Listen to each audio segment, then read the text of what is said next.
Hey guys, I'm just going to jump right back into this. This is part 3 of the Multimedia Fusion RPG tutorial. What you're going to need for this tutorial is the Move It object, and you can get it off of any, freeware Multimedia Fusion extension site. What I did so far is, in the last video, we made a character. This is the result of that, filled with walking animations and everything, as you can see. I also redrew the house, the lake, the trees, and the grass, and the items on it. So what you're gonna want to do first is take the alterable value of each of these. I went ahead and renamed the alterable value nav for both of the items. So once you have that done, you're gonna want to head to event editor. You're gonna want to make an always event. You're gonna set the You're gonna set the alterable value nav of the character's X position plus the character's Y position. You're going to slide this over here, put in the navigator, and make the navigator just, overlap that. So that's what you have so far. Now we're going to start with the up direction. If you hold down the up button while this nav is equal to the navigator's nav, which is alterable value A if you didn't rename them. But yeah, it's gonna set the nav to the right position, which will be 20 pixels up. As explained in the first video, each tile is 20 pixels, so while holding up,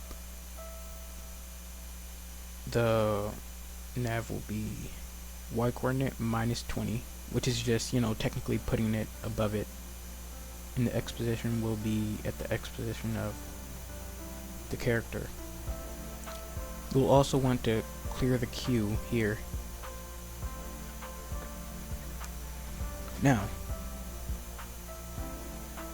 if the character is not overlapping this navigator, then it will add to the queue, add the character here to it, and it will move to the target of the navigator. You can do that by going to move object with speed, target X, the X position of the navigator, and the Y position of the navigator. You can pretty much put any speed, but for this I'm going to put 10 since I want it to be like a basic RPG game. Now, in turn, if if the navigator is overlapping the backdrop, meaning that you don't want to walk into walls, then you're going to set the position of the navigator to the character, and be careful with this because as you can see, this Y changed to 1 and you want that to be 0. You're going to set the navigator to the exact position of the character, and you're going to want to stop all movements. Now, this should work if you hold down the up button. And as you can see, he's moving, but he doesn't move when he goes near walls. You're also going to want to, put the corresponding directions to each movement. But here's the problem though, you want this to happen for every single direction. So what you can do is, just for neatness, I'm going to add in a comment above and below this. And I'm going to copy all of these events. It's the good thing about Multimedia Fusion, it's all drag and drop. So of course you're going to need 4 of these. You're going to want to change this to down. This direction is going to be down also. There's nothing else that needs to be done there. Okay. You can also set this to... Oh, I'm sorry. I'm missing the important part. The actual, most important part. You always have to set the position of the navigator, in the right direction.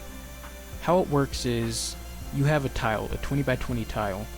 If you set it minus 20, it's going to be above him. If you set it plus 20, it's going to be below him.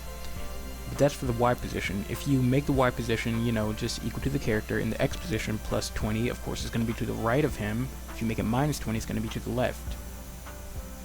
So that's how that works. But we're gonna get back to this. I'm gonna make that left. This is right. This is left. So this direction is gonna be here. This direction is gonna be here.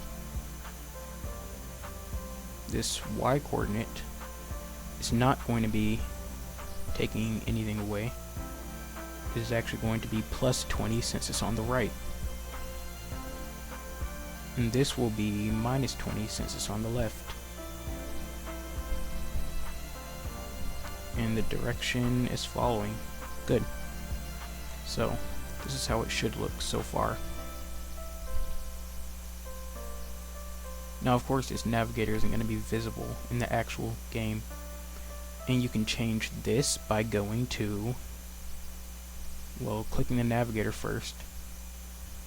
Going over here to the properties, where it says visible at start, right here, you want to uncheck that. Just go ahead and drag this back. Okay, now the walking animation. You're going to want to, I would do it the, several line way by adding ors in the middle of it, but I don't think this is going to work out. Well, actually it might, since I want to keep this tutorial as short as possible. So I'm just going to do that here. Move right, move left, move up, and move down. What this does is, it's like, it's asking if all of these buttons are pressed, or if one of these buttons are pressed, then it will do this event, which of course will change the animation sequence to running. But if there's no joystick action, you can do that by unselecting everything while the running animation is playing, and his animation will change to stopped.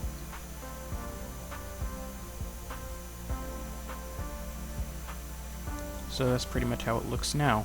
I don't know if you guys can see this. I might want to resize it just a bit. Okay.